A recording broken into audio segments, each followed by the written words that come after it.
안녕하세요. 찐 히스토리 TV의 윤섭쌤입니다. 이번 시간에는 고려의 건국과 후삼국의 통일에 대해서 알아보도록 하겠습니다. 자, 수업 시작하겠습니다. 기찬이 안녕하세요. 안녕하세요. 기찬, 우리 지난 시간에는 후삼국이 만들어지는 것까지 살펴봤었고, 이번 시간에는 이제 고려가 만들어지고 그 후삼국, 만들어졌던 후삼국이 통일되는 거에 대해서 알아보도록 할게. 알겠지? 네. 자, 후삼국 하면 생각나는 사람들 누구인지 혹시 기억나? 눈이 없는 사람 하나. 궁예, 그렇지, 궁예. 그리고 견원, 왕건. 왕건. 그렇지, 맞아. 자, 지도를 먼저 그려보면 이쪽에 이 위에 이제 후고구려를 세운 궁예가 있지, 그치? 궁예의 후고구려. 그리고 이쪽은 후백제를 세운 견원, 그치, 견훤이 있고, 그리고 이쪽에는 신라가 그대로 남아있는 가운데, 자, 이 상황에서 궁예가 점점 나라를 넓게 확장을 해. 땅을 계속 넓혀. 그래서 궁예가 처음에는 굉장히 정치를 잘하는 왕이었어. 정치도 잘하고 영토도 넓히고, 그래서 굉장히 잘하던 왕이었는데, 이 사람이 이제 영토가 넓어지니까 수도가 이쪽에만 있으면 안 되겠다. 수도를 나라 가운데 쪽으로 옮겨보자 해서 이쪽인 철원으로 수도를 옮기게 돼. 수도를 송악이라는 곳에서 처음에 세웠던 곳이 송악인데 철원으로 바꾼다. 그리고 나라 이름도 바꿨어. 수도를 바꿨으니 나라 이름을 바꿔야겠다 해서 나라 이름을 아까 뭐라고 지은다고 그랬었지 처음에? 궁예가 지은 나라 후고구려. 맞아. 후고구려로 바꿨다가 후고구려로 세웠다가 태봉으로 이름을 이렇게 바꾸게 된대. 자, 태봉으로 이름 바꾸고 난 뒤에 이 궁예가 점점 조금 이상해지기 시작했어. 궁예가 자꾸 사람들을 의심하기 시작하는 거야. 특히 자기가 가장 믿었던 신하인 왕건조차도 의심을 하기 시작했어. 네. 왕건, 너 혹시 내가 네 마음을 들여다볼 수 있는데 너 혹시 뭐라고 나 죽이고 반란 일으키려고 하는 거 아니야? 네. 나는 마음을 볼 수 있어. 마음을 관찰할 수 있는 관심법이 있는 사람이야. 너 솔직하게 얘기해. 그랬더니 왕건이 고민을 한 거야. 반란을 하려고 했다고 하면 죽을 것 같고, 또 반대로 반란을 안 하려고 했다고 그러면 거짓말한다고 죽을 것 같은 거야. 그래서 어떻게 할까 고민을 하다가 왕건이 제가 반란을 일으키려고 했습니다. 한 번만 용서해 주세요 라고 얘기했대. 그랬더니 궁예가 그래, 역시 너는 솔직한 신하야. 내가 한 번은 봐주지만 두 번은 안 봐줘. 그러니까 절대 반란 일으키지 마 라고 얘기를 했대. 자, 궁예가 점점 의심병이 도지기 시작해. 사람들을 의심하고 사람들을 마음대로 죽이고, 심지어 자기의 아내와 아들들도 의심이 도져서 죽이게 된대. 자, 이렇게까지 사람들을 함부로 대하니까 궁예를 몰아내야겠다고 하는 신하들이 왕건에게 모두 갔대. 왕건에게 얘기한 거야. 궁예 더 이상 우리 왕으로서 섬겨야 될 사람이 아니다. 궁예를 몰아내고 왕건 당신이 왕이 돼 주십시오. 그래서 왕건이 이 뜻을 모아서 왕건이 궁예를 몰아내버렸대. 그리고 자신이 왕이 됐대. 그러면서 세운 나라 이름이 뭔지 알아? 고려요. 오늘 얘기 나온 바로 앞에서 얘기한 고려가 건국이 된 거야. 수도는 다시 어디로 왔냐면 자신의 근거지인 송악에서 수도가 만들어졌대. 그래서 수도를 만들었고 918년에 고려가 이렇게 만들어지게 돼. 그래서 여기 샥 이제 없어지는 거야. 궁예 후고구려. 궁예란 사람은 결국 나중에 잡혀서 죽고 여기 이제 고려가 이렇게 만들어진대.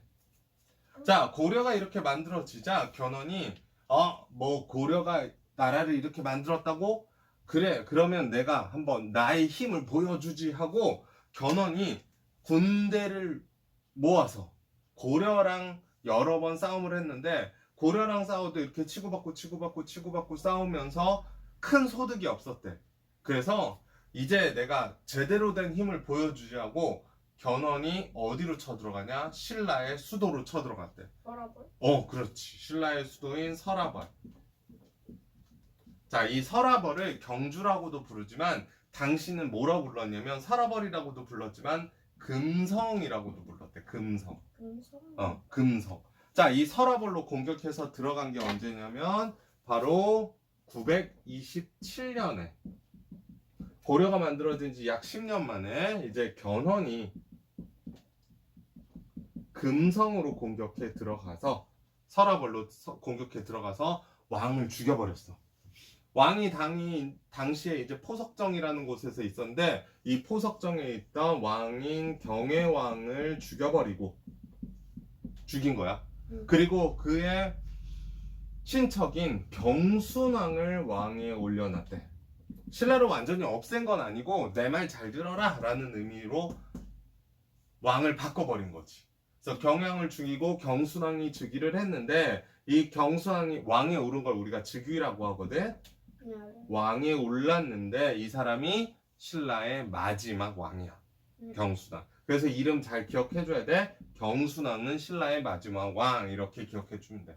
자, 신라가 이렇게 공격을 받자 왕건이 신라를 도와주러 갔을까 안 도와주러 갔을까?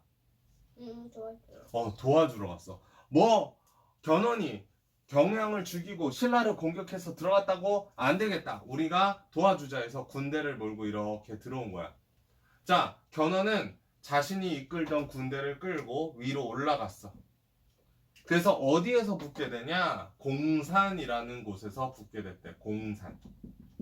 자, 네 번째 공산전투. 공산전투는 똑같이 927년에 있었어. 그래서 공산에서 고려군과 견훤이 이끄는 후백제군이 붙었는데 누가 이겼을까? 아니야, 견훤이 승리를 했어.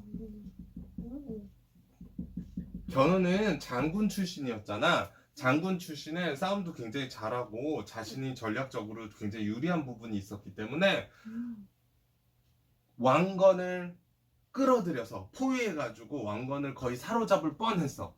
그래서 왕건이 거의 죽기 직전이었어. 포위당해가지고 잡히기 직전이었는데 왕건의 가장 아끼는 부하, 왕건이 가장 아끼는 부하인 신순겸이라는 사람이 왕건한테 얘기해.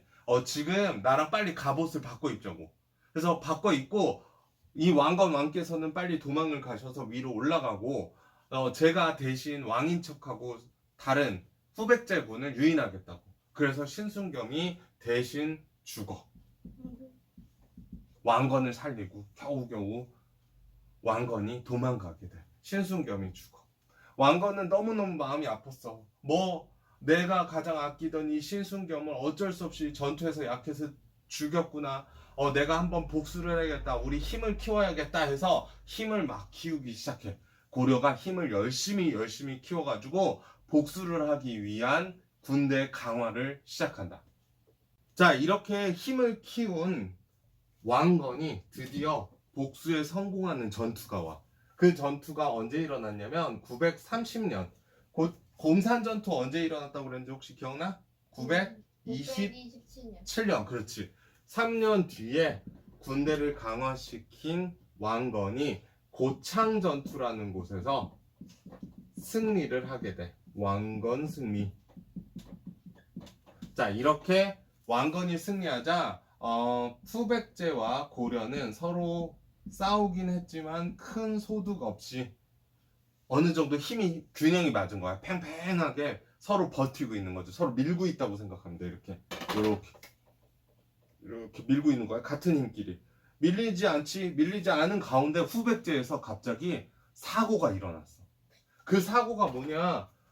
6번째, 후백제에서 견훤이 자신의 아들에게 쫓겨나는 사건이 일어나. 자신의 아들이 누구냐면 바로 신검. 귀천이 들어봤구나. 네. 신검은 어디서 들어왔어? 지금 책에서요. 책에서. 자, 신검이 견훤이 이제 막내 아들이었던 금강을 굉장히 예뻐라 한 거야. 근데 이 신검은 첫째 아들로서 자신의 아버지를 쫓아다니면서 모든 전투에 참여하고 공을 많이 세웠는데 견훤이 금강에게, 막내 아들인 금강에게 세자 자리를 넘겨줘, 다음 왕위를 넘겨줄 것 같아 보이니까 결국 쿠데타를 일으킨 거야. 군대를 이끌고 와서 아버지인 견훤을 몰아내버렸어. 그리고 유배를 보내. 그 어느 곳으로 유배를 보내냐면 금산사라는 절로 들어가게 하고 못 나오게 만들어 버렸어. 견훤이 생각을 한 거야. 너무 속상한 거지. 아니 내가 이렇게 힘써서 만들어 놓은 후백제에서 내 아들이 나를 몰아내고 자기가 왕하겠다고 이렇게 나를 가둬놔? 너무 속상한 거야. 귀천이라면 어떨 것 같아? 속상할 것 같아?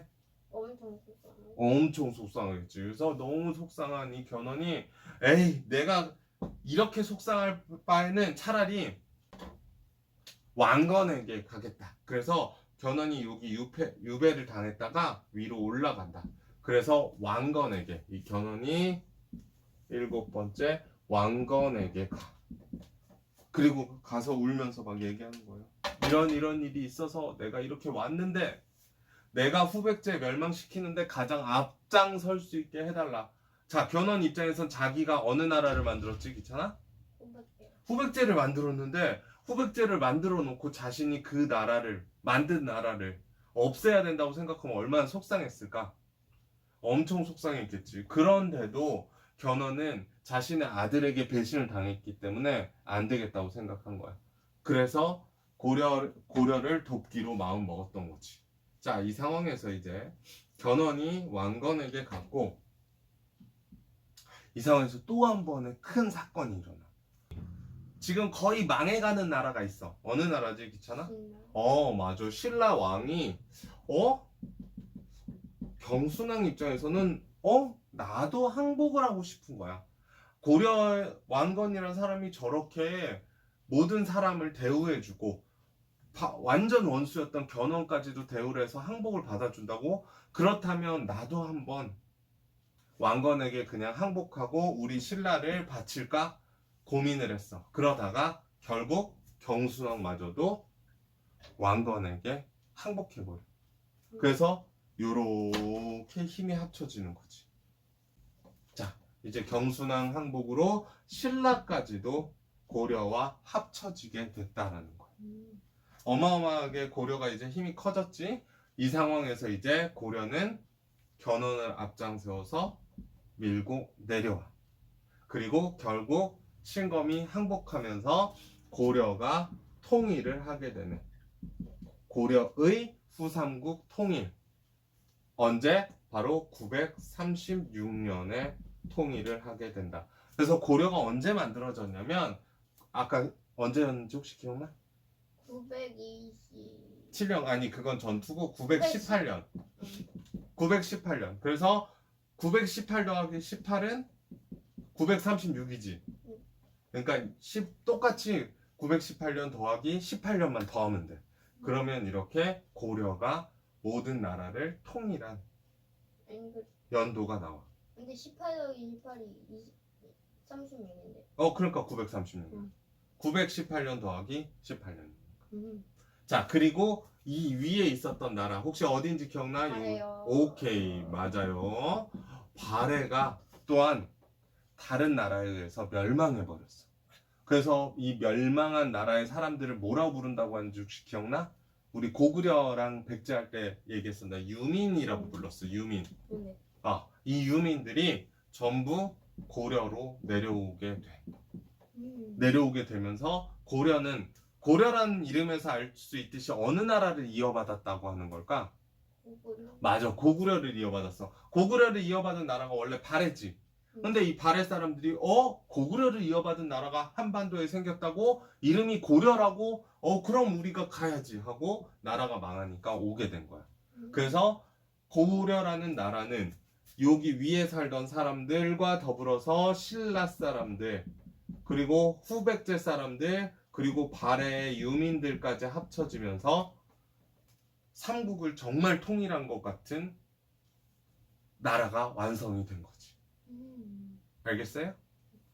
자, 오늘은 이렇게 해서 고려의 건국과 후삼국 통일에 대해서 알아봤어요. 그럼 우리 다음 시간에 만나요.